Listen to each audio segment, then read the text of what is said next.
नमस्कार, मैं हूं आपके साथ इंशान। नेशनल टुडे 24 पे आप सभी का बहुत बहुत स्वागत है। बता दी ये खबर उत्तर प्रदेश के फिरोजाबाद से। चुनावी महासंग्राम हुआ तेज। आज जनपद फिरोजाबाद में समाजवादी पार्टी ने दिखाई चुनावी हलचल। जहां फिरोजाबाद की जसराना विधानसभा के मुस्तफाबाद कस्बे में आयोजित की गई एक विशाल जनसभा, जिसमें चाचा भतीजे आए एक मंच पर और चुनावी रणनीति को किया तेज।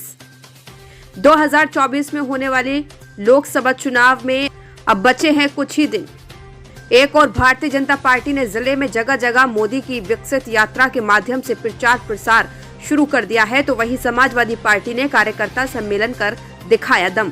आज मुस्तफाबाद में हुए कार्यकर्ता सम्मेलन के दौरान एक मंच पर आए चाचा शिवपाल के साथ भतीजे अक्षय यादव एवं उनके भाई आदित्य यादव, जसराना विधायक सचिन यादव, सिरसागंज विधायक सर्वेश यादव, वहीं सपा के कई वरिष्ठ नेता पदाधिकारियों ने सभा को किया संबोधित। ये माना जाता है कि पूर्व के लोकसभा चुनावों में सपा की हार का मुख्य कारण चाचा शिवपाल को माना गया था, लेकिन इस बार जब चाचा भतीजे एक साथ आए हैं तो विरोधी खेमे में भी हलचल देखने को मिल रही है। फिलहाल आपको सुनाते हैं क्या कहा आज हुई जनसभा में सपा नेताओं ने। जी के जमाने में भी रहे, अखिलेश जमाने में भी हमने देखा है। बताओ, बिजली पे कहीं पर भी, किसी भी किसान पर, किसी भी गरीब पर, किसी भी व्यापारी पर कहीं पर भी छापे पड़े? कहीं पर भी बता दो, किसी भी गरीब पर, किसी भी किसान पर, किसी भी व्यापारी पर बताओ, किसी पर छापे पड़े? और अब हालत क्या है? और झूठों ने क्या, जब जीएसटी लग रही थी तब क्या वादा किया था? क्या 1 टन लगेगा? बताओ, अब कहाँ, हर जगह पर कितना जीएसटी। व्यापारी तो इतना परेशान, हर महीने उसका हिसाब दो। अगर 1 महीने में हिसाब नहीं दे पाए तो जुर्माना। पार्टी कहने से बंधा, ये कोर्ट के आदेश से बंधा। अगर भारतीय जनता पार्टी की सरकार नहीं होती, हमारी सरकार होती तो हम भी बनाते। अगर हमारी नहीं होती, दूसरी सरकार होती, उसे भी बनाना होता। और सिरे कौन ले? भारतीय जनता पार्टी। मैंने तो कहा है मंदिर बनेगा। हमने कल पत्रकार ने पूछा था मुझे, क्या मंदिर में दर्शन करने जाओगे? हमने भारतीय जनता पार्टी का तो थोड़े, अगर निमंत्रण आएगा मैं परिवार के सब कार्यकर्ताओं को लेकर के दर्शन करने जरूर जाऊंगा। भगवान तो सबके हैं। क्या भारतीय जनता पार्टी के लोग हैं? क्या हम भारतीय जनता पार्टी के नेताओं से पूछना चाहते हैं, क्या ये भगवान राम के आदर्श का पानी फ्री होंगे, नहर का पानी फ्री होंगे? ये सब काम किए थे। और नेताजी ने तो दवाई, पढ़ाई, सिंचाई सब माफ कर दिए थे, चुंगी को माफ कर दिया। तो हम इसलिए पूछना चाहते हैं भारतीय जनता पार्टी की सरकार से, डबल इंजन की सरकार से, बताओ एक ही काम बता दो, एक काम बता दो इनका 9 साल में, 7 साल में इस केवल मंदिर, मस्जिद, करोड़ों लोगों की जो जनता का निर्णय था उसको पलटने काम भारतीय जनता पार्टी ने किया है। जब सांसदों को बाहर बैठाया जा रहा है, कई सांसद ऐसे जिन्होंने कुछ कहा भी नहीं, जिन्होंने अपने सवाल उठाए थे, उन सवाल उठाने की वजह से अगर उनको बाहर भेजा जा रहा है तो कहीं लोकतंत्र नहीं बचा है। ये बात को समझ लेना। लोकतंत्र तब बचा होता जब वही प्रधानमंत्री और वही केंद्र के मंत्री इन सवालों के जवाब देते और इन सवालों को डट के सामना करते।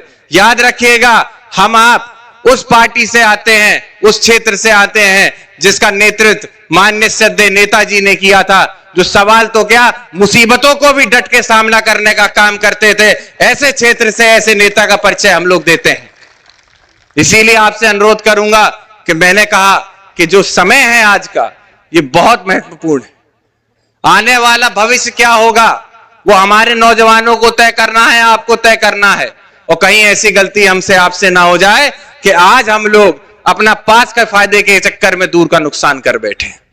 आज क्या है किसानों की स्थिति, खाद की क्या स्थिति आप बता दो। डीएपी का भी सीजन चला, कितने में डीएपी आप लोगों को मिली?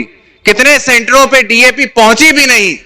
और यही माननीय शिवपाल सिंह जी केंद्रीय जब मंत्री थे सहकारिता के प्रदेश में, हर केंद्र पे सही समय पे खाद पहुंचे और सही दामों पे मिले, ये हम लोगों ने, इस सरकारों ने करके दिखाया था। और आज कोई नहीं पूछता इन सब मुद्दों के ऊपर।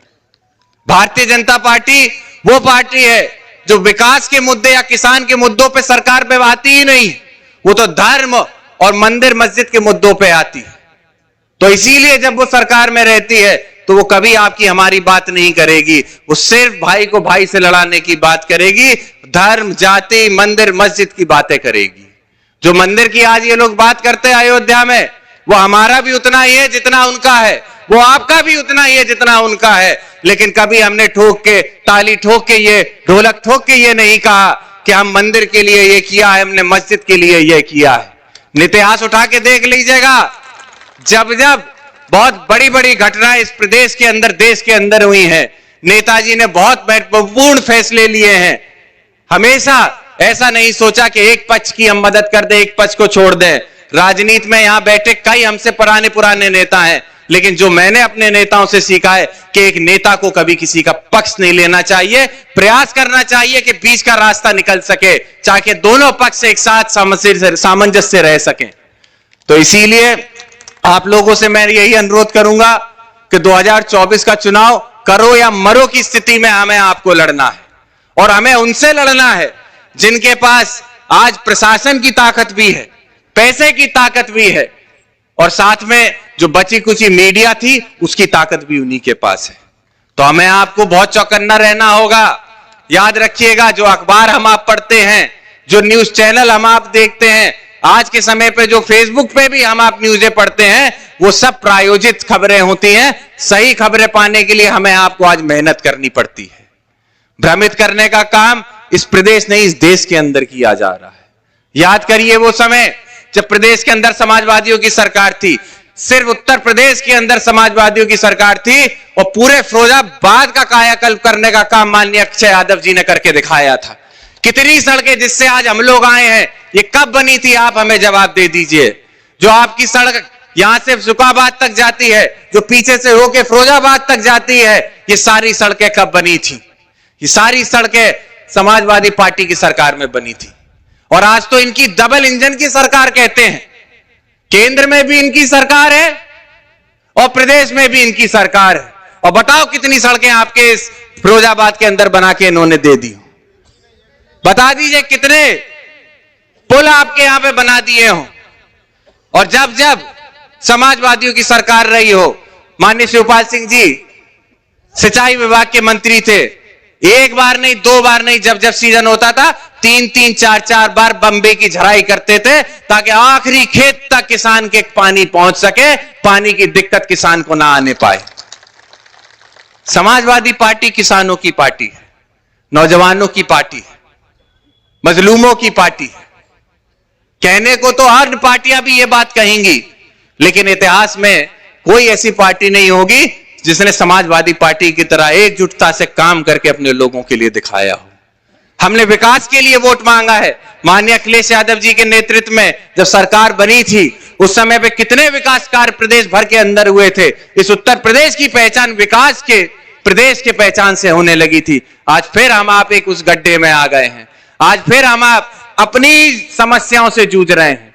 बताओ आप, आज के समय पे एक परिवार में अगर लड़ाई हो जाती है, जमीन को लेकर विवाद होता है, तो क्या सरकार बंदर बाट करने में नहीं लग जाती है? क्या थाने नहीं बिक रहे हैं? क्या तहसीलें नहीं बिक रही हैं? अगर आप आज एक भी अपना दाखिल खारिज कराने चले जाओ, क्या लेखपाल आपसे पैसा नहीं मांगता है?